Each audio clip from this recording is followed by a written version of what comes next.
What's going on, everyone? Welcome to another episode of Yami Noob. Today we are taking the ZX4RR on track. I have brought Brandon, my good buddy, back here. He did so good with the Chinese bike that I thought that he deserved a little bit of a treat. Are you excited to ride this thing today? I really am, actually. This thing has been on my mind for a while, and I actually completely forgot about it until you called me. And I was like, right. Oh boy. Yeah. There's a lot of tech on this thing that I really look forward to trying out. Yeah. Auto blipper, different traction control levels, fly-by-wire. That's what I'm mostly interested in, is the fly-by-wire. How does that feel compared to a conventional, just cable bike that 90% of the bikes that I've ridden have? Yeah. I'm very interested to see how that feels, especially on such a small displacement bike. Yeah, 399cc inline 4, producing stock right now, bone stock, about 53-ish to the wheel. And so we've actually brought out our KTM RC390 giveaway bike to see how this thing kind of compares in the beginner bike category. We'll see how we kind of hang together and how we ride together on track. And we're just gonna have some fun with this thing. And remember, it's a giveaway motorcycle, so head over to YamiNoob.co, get all of your entries to sign up to get into this thing, because I'm the only one giving it away in the known universe, and you can't buy these, apparently. They're like completely unobtainium. With all that being said, let's take it out on track. Let's have some fun. Alrighty, folks. On track with the ZX4. This ought to be fun. Got Brandon with me. He's on an Endurance 400 that he's testing for one of our buddies. Got a lot of people on track, holy crap. Okay, I'm about to blend in here, nice and easy. Warm up the tires, first session out. Build some heat in the rubber.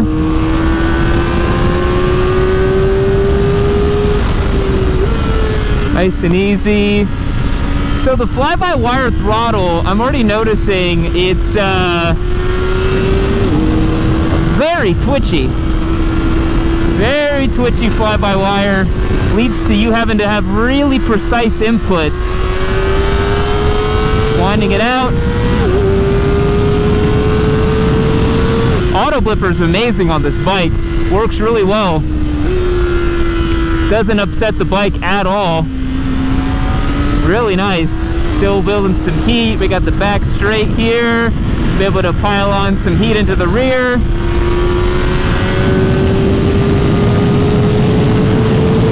Such a flat spot up top. Alright, you gotta really stamp on the auto blipper for it to work, apparently. That throttle's so snatchy. Just put it in third here. Whoa, going way wide. Whoops. Gotta cut that more to the inside. Alright. I think we got enough heat in the tires. Let's have some fun. Down into second. All right, let's do this. Picking up some actual pace with the ZX4. Kind of feels like a 400. A Ninja 400 rather is what I'm trying to say. Grab a gear up there. I didn't need to do it, but kind of wanted to give myself more of the rev range here to play with.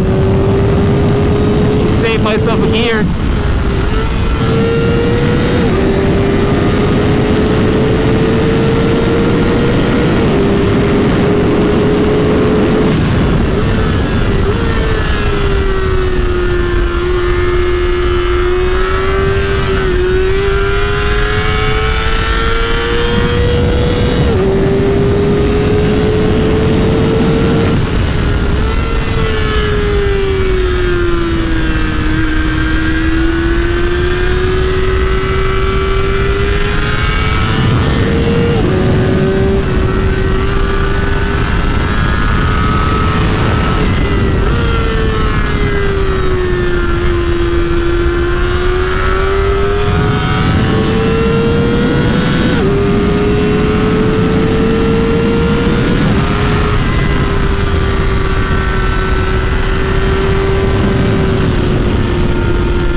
makes all the right sounds, and it has very smooth power delivery.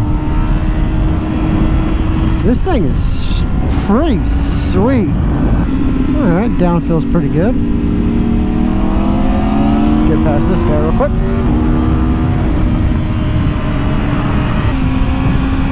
It feels planted. But it's almost in a weird way. And I say that strictly because of previous experience riding a 400, which this looks identical to. It wants to be ridden like a 600, like a 636. And it's got the mid-range power. But let's see here.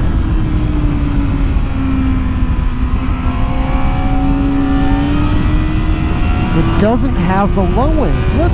Oh, there it goes. Revs really well. Has very consistent power throughout.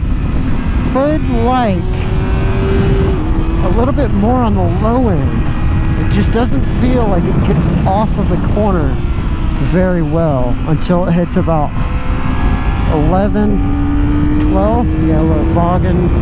There we go, 11, 12, starts driving. That fly-by-wire is a bit sensitive though. Right there. Ooh, hello. Very sensitive.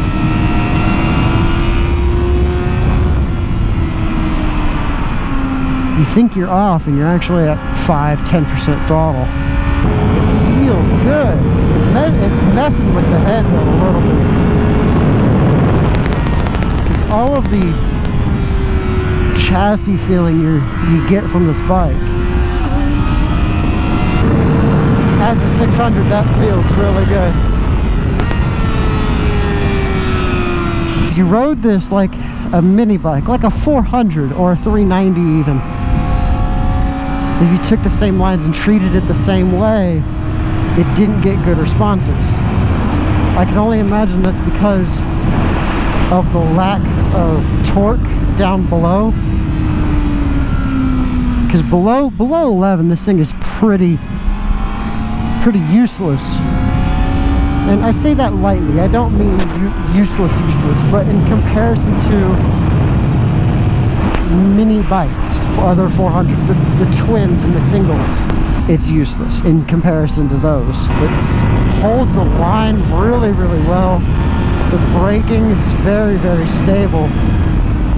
And other than this auto blipper not liking to be used in quick succession, the auto blipper is actually really good as well. It's easy comparing a 600 to a 600.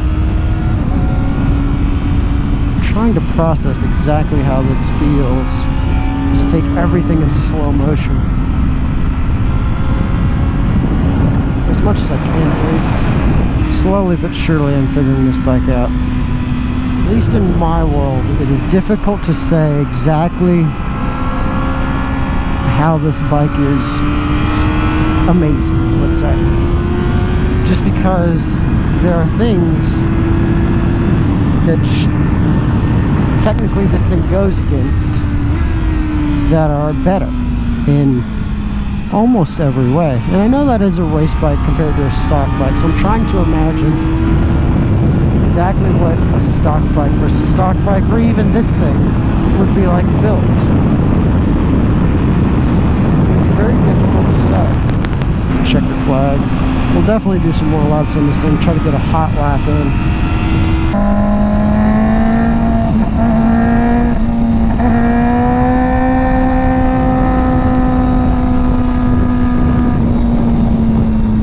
Uh-oh.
right, folks, wrapping the day up here with the ZX4RR. Brandon and I have thoroughly thrashed this thing around the track. We did, what, maybe like 70 laps between the two of us? Something like that. I think we did well over 100 miles. Yeah, yeah, we really put this bike through its paces today. And we're walking away a little lukewarm, I would say. Why don't you tell me about how you felt about it?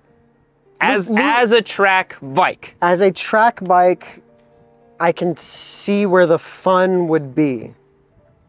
But like you said, I'm also lukewarm. Yeah. Tell me why you're lukewarm. Well, you always look for something that's bad in the bike. What's good and what's bad in the bike. I couldn't find anything that was necessarily bad. Yeah. Unless you were very nitpicky, I couldn't find anything that was bad with it. However, I couldn't find anything that it excelled at either. Right. So it was middle of the road for bikes that Kawasaki themselves say it's supposed to go up against. Yeah. And it doesn't beat those bikes, including their own old 400. So concerning, yes, brought up a lot of question marks. More testing will definitely need to be done. Yeah. But it was a great bike. When I didn't compare it to anything, I had fun. It was a great bike, did everything I needed it to, was never uncomfortable. It was fast when it needed to be fast. It made the right sounds when we took the exhaust off. It's a big thing. Great sounds. Yeah. It's just, but after I got off, it was just like, that was okay. That was all that I could come up with. I think, I'm of two minds of this bike. I think an entry-level track day guy would have a fucking blast on this thing. Yeah. It'd show up, like you said, it makes all the right sounds. It's comfortable to ride. The ergos are basically a Ninja 400. But, like you said, if you have a lot of experience, you do kind of end up wondering, you're like, this is basically just a Ninja 400 with the engine that revs to 16K. It's in stock trim. As we saw, you were out there on a race prep 400 for one session. It had nothing for it, you know? And we didn't get any footage of it, unfortunately, but we did a side-to-side comparison, third gear pull. You were on this, I was on the other 400, which is a race prepped bike, but the motor is majority stock. They had some valve timing done to it and all that other stuff. But pretty tame, It's pretty tame. It's not built to the moon. And you got the jump on me.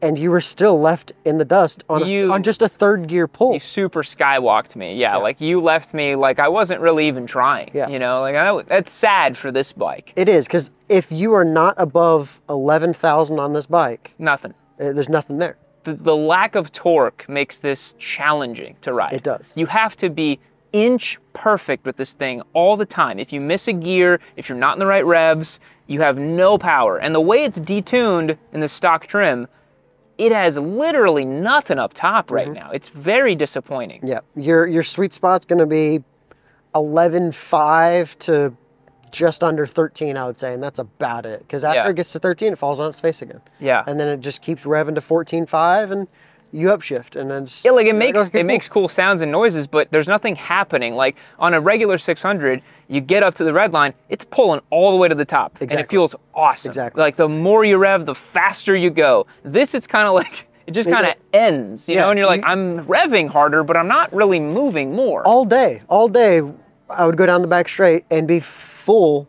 and it'd just be sitting there topped out in fourth gear. Yeah. I'm like, it's just not driving. There's nothing for it there, and it can't even pull itself, which is concerning. Yeah. Because the 80 horsepower that this thing is supposed to have, I guess, in the Euro models or whatever. Yeah. It doesn't make but 5 extra foot-pounds of torque. So I can't imagine that it'd make horrendous difference in bike to bike and how it accelerates. Yeah. So it can't really even pull itself. But again, if you don't compare it to anything, well, it's fantastic. We have to, though, because we brought out an RC390 today, and it's really hard to ride the RC390 and not think, I'm having just as much, if not more fun on this thing, and it costs half as much. That's the key point. If they were the same price, you'd be like, right, this is super cool. Yeah. I get a niche thing, get whatever, cool. Yeah. But you could have 2 390s for the price of this. You could have a race prepped one and a street one for the price of one of these. Yep. And I know, guys, you're gonna say, yeah, that bike's $96.99 MSRP. You can't get them for that price, guys. Like, I went to my local dealer, even as Mr. Yami Noob, I had to pay $13,000 for this thing. And I guarantee you, in your local market, it's gonna be around 12 to 13 as well. You're not gonna get this bike for 10K. It's not gonna happen. Yeah, and again, when we compared it to Kawasaki's own 400, because on their website, it said it is supposed to compete against other 400s. Yeah, the crowded 400 class, yeah. It says on the site. And there's only 2 real bikes in the 400. You got the 390 yeah. and the other Kawasaki 400. Yeah. So can't out-drag another 400. Top speed to top speed, when I got a halfway decent drive following you, when I could think you got at least a mediocre drive, yeah, I can still out-drive you, which again, it's a race prep, but you just change the bodywork. It still has that stock harness. Yeah. That can be a street legal bike for, again, less than this. Way less. Way less. Way less. That's the thing. It's not a little, it's way less. And it beats this thing in every conceivable way, except noise. Except the noise. Yeah. It doesn't make the sound. I think this bike, judging by the fact that it's not homologated, it's you know, kind of very easygoing ergonomically, it's a street first motorcycle. It works great on track, but it's definitely a street first motorcycle. But I really think we got to bring it back out flashed with stickier tires and a couple other changes and see if we can unlock its full potential. Because I think right now in stock trim, it's very mild. Like, and you know, Kawasaki on their website says beginner friendly. I think they tuned this because they knew beginners would buy it. But it doesn't have the beginner price tag. Not at all. So it's beginner friendly. This costs as much as an R7. Exactly. I think an R7 is like $9 grand MSRP. And how much can you get a 636, which this looks exactly like? Oh, yeah, for the same price, basically. Exactly. So what's challenging for me is, so we got some lap times today. So speaking of the R7, I came out here in a bone stock R7 and I was doing 213s, 214s all day comfortably, you know. I had trouble breaking out of 220s with this today. I was in 219s maybe, tops. What was your best time on this? A 214 maybe? What was your hot lap? I think 216. Hot lap we didn't get timed at the end. Yeah. So we're going to have to look at the footage to get that time. But the fastest time one we got was a 216. Yeah. And I mean, it is a giveaway bike for you guys, so he wasn't. I don't want to push this thing. I can't afford it. Yeah. So I can't either. Don't crash it. We're talking 60-ish% here. It's 216. I can probably get below if it had no worries about yeeting it to oblivion. Probably below 210s as it sits. Yeah. With better tires. These things are like marshmallows. The GPR 300s are rough. Yeah. And again, R7 comes bone stock with S22s, way higher spec tire. Yeah, I think if you have nothing to compare it against, it's super fun, makes the right sounds, super cool to ride, has the tech, has the auto blipper. If you're riding at that novice, even intermediate level track day pace, you know, you're gonna have a super fun time. This is a great motorcycle. Yep. If you're more hardcore like Brandon and I are, it's hard to justify. It's hard to justify, yeah. Like, it's hard to justify. I mean, we're all value-driven creatures, right? Like, I'd rather have an R660. I'd rather have an R7. Those are. And for this price, I would have personally, I'd have two 400s. You have two 400s. I could have fun all day long on those. Or if I was really wanting to go fast, I would just get a 636 and keep it stock. I would either have a full race prepped 400 or a stock 636 for its same price. I think that's the difficult thing is when you look at this and you say, why not 636? You know. Yeah. That's really what it comes down to. But if I were to rate it as a track bike, as a fun track bike thing, I think I'd give it like a 7.5 out of 10, 8 out of 10. I much like you, I couldn't really fault much on it. The auto blipper was a little weird. I popped out of gear a couple times, but overall a good experience. And I would probably give it about an 8.5 actually. Yeah. Because again, if you're not comparing it to anything, you're just out there, you drove from wherever to come ride it on the track as it sits. We rode it all day with these mirrors. And it did great. It did everything I needed it to at any given point until the last lap. Yeah. Which I do feel like we need to point out, we did have brake fade. It wasn't bad. It was not nearly as bad as that R1. No, it was not. But it did fade. Still very controllable, kept it on track, nothing too exciting, but it did have brake fade. But that being said, we've been riding it all day. Yeah, we've been thrashing it all day long. So for the person, and it's pretty warm today. Exactly. It's what, mid-90s? 89 degrees, 90 degrees, something like this. Pretty warm. So for the person that wants to drive it from wherever they're coming from and ride it as is, I'd give it an 8. Honestly, 8.5. It did everything it needed to. But once you start going down the rabbit hole of comparing and what about this, what about that, the score starts coming off pretty quickly. But as it sits as a track bike by itself, I'd give it an 8. Compared to the 390 like we did today, I'd probably give this 5, 6. Yeah. That probably is 8, 9 actually. Yeah. Because it's so much cheaper. You can justify its price, and we had more fun on it today. Yeah. Because we were comparing. But when we stopped comparing and rode it singularly as its own, we didn't find anything wrong with it. Yeah. We had fun on this bike, which I think is what it's intended for. It's just hard for us to justify that price. It's very hard to justify. Wrap it all together. I really think the last point I want to make is the weight of the bike. That was something I really noticed going to the RC390. It's a svelte little single cylinder. It's so small and nimble. It weighs like nothing, 330 pounds, I think. It's like a little dirt bike or something. This is at or above 400 pounds. For a 400, that's heavy. It's heavy, but the weight is in the right spot. Correct. It is down low and up front. Yeah. It doesn't keep you wondering what's going to happen. You don't have to fight it in. No. It's very predictable. As it should. Yeah. Compared again, yes, absolutely. That thing is phenomenal. That bike, that 390 handles completely differently. Yeah. But that's what I think I came to the justification of. You can't ride this like you do a 390. You have to ride this like a 600. So that's the weirdest thing is you talk about the on-track impressions. Yeah, like your brain says rev it out, you're on a 600, but then your corner speed and the amount of speed you're carrying to corners is not 600. So like I found myself way over braking because my brain is like, oh, I'm second gear on a 600, but then I look down, I'm doing 40 miles an hour. Also, we kind of ran into the psychology issue of this is we still have meat on the front tire at least.